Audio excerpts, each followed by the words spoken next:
Vous pouvez parler 1000 fois à nos chefs d'État, vous pouvez leur donner des instructions 1000 fois, mais ça ne changera rien dans la tête des populations africaines ici, dans l'esprit des populations africaines ici. L'idée est que nous voulons redevenir des hommes libres.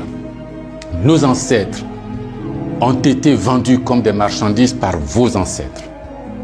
Comme des marchandises. Pendant de 1500 à 1890, c'est par là. Comme des marchandises. Nous fermons les yeux là-dessus. Nos parents ont été gouvernés par la décision que vos parents ont prise à Berlin de venir s'accaparer nos territoires, nous-mêmes, nos fleuves, nos rivières, nos matières premières, de prendre possession de nous. Ça a duré près d'un siècle. Fermons les yeux là-dessus.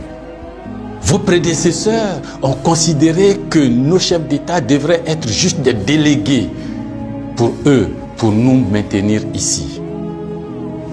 Comment on peut avoir le sentiment français quand on descend à l'aéroport d'Abidjan, le boulevard qu'on prend s'appelle Giscard d'Estaing. Le pont qu'on emprunte s'appelle De Gaulle. Et la route qu'on utilise pour aller à l'université s'appelle boulevard Mitterrand. Et puis partout, on a Trèche-la-Plaine, Port-Bouët, Binger. Non! Ce que la nouvelle génération veut, ce que nous voulons, c'est l'autodétermination. Que nos chefs d'État nous rendent compte ici, qu'ils ne soient pas obligés d'aller vous rendre compte pour se donner une certaine légitimité, comme Macron est d'accord avec moi, comme Chirac est d'accord avec moi, comme le chef d'État français est d'accord avec moi. Donc ici, vous allez faire ce que je dis parce que sinon vous allez avoir des problèmes. Monsieur le Président, tant que ça durera comme ça, les gens ici auront le sentiment que l'État français est complice de leur brimade, de leur pauvreté, de leur chômage. C'est ce que nous voulons changer. C'est ce que nous voulons changer. Renvoyer Kako Noboko, renvoyer Kemi Seba, renvoyer Nathalie Yamb, contester les propos de Salif Keïta ou je ne sais qui d'autre, ça ne changera rien. C'est dans la tête de chacun de nous.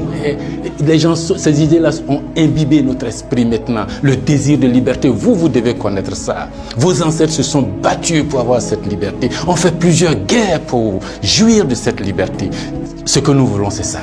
Liberté de commerce, liberté de nous organiser, nous autodéterminer, faire ce qui est bon pour nous sans nuire à vos intérêts. Mais ça ne vous dit pas de venir nous imposer vos intérêts. Si vous pensez, chers auditeurs, que ce message vaut la peine d'être diffusé et que nous soyons nombreux à nous l'approprier, sans animosité, sans bestialité, mais avec fermeté et conviction, il faut liker, il faut partager. Parce que c'est l'Afrique de demain qui se joue là. Nous ne voulons plus être des marchandises, nous ne voulons plus être sous la tutelle de quelqu'un, nous voulons redevenir des hommes libres.